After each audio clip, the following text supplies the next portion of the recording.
প্রিয় দর্শক, আগে বলেছিলাম নির্বাচনের বেশ কিছুদিন আগে যখন তারা সোশ্যাল মিডিয়ায় ক্ষমতা দখল করেছিল, অর্থাৎ সোশ্যাল মিডিয়ায় তারা প্রধানমন্ত্রী হয়েছিল, মন্ত্রী পরিষদ গঠন করেছিল এবং তারেক রহমানকে তারা দেশ থেকে বের করে দিতে চেয়েছিল, যেভাবে হাসিনাকে দিয়েছিল লাথি মেরে। তো সেই সময়টা চলে গেছে, আমার কথাটা কিন্তু রয়ে গেছে। কথাটা কি?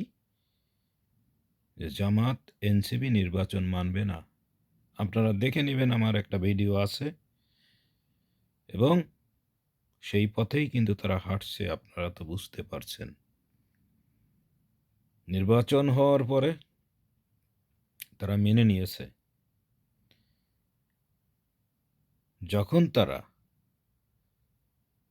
জেনে গেল যে বিএনপি তাদেরকে ক্ষমতায় ভাগ দিবে না, মানে মন্ত্রী পরিষদের জায়গা দিবে না, অর্থাৎ জাতীয় সরকার গঠন করবে না, তখনই তারা বেঁকে বসছে।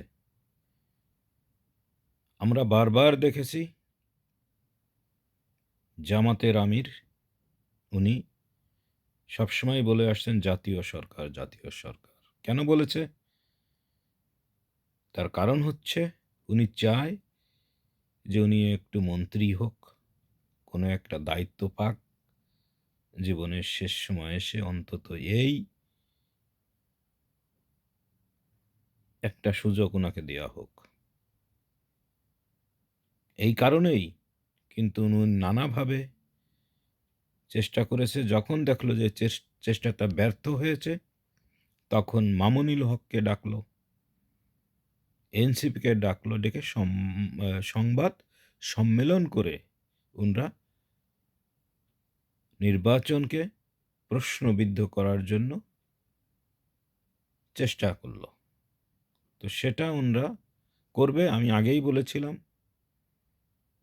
তাই এটা তেমন কোনো অস্বাভাবিক ঘটনা না, এটা ঘটবে। তবে তাদের বিবেচনায় রাখতে হবে তাদের অতীত এবং বর্তমান পরিস্থিতি। একটা উদাহরণ হলো, এই এনসিপির মধ্যে যারা আছে তাদের বেশিরভাগ কিন্তু ক্ষমতা ভোগ করে এসেছে।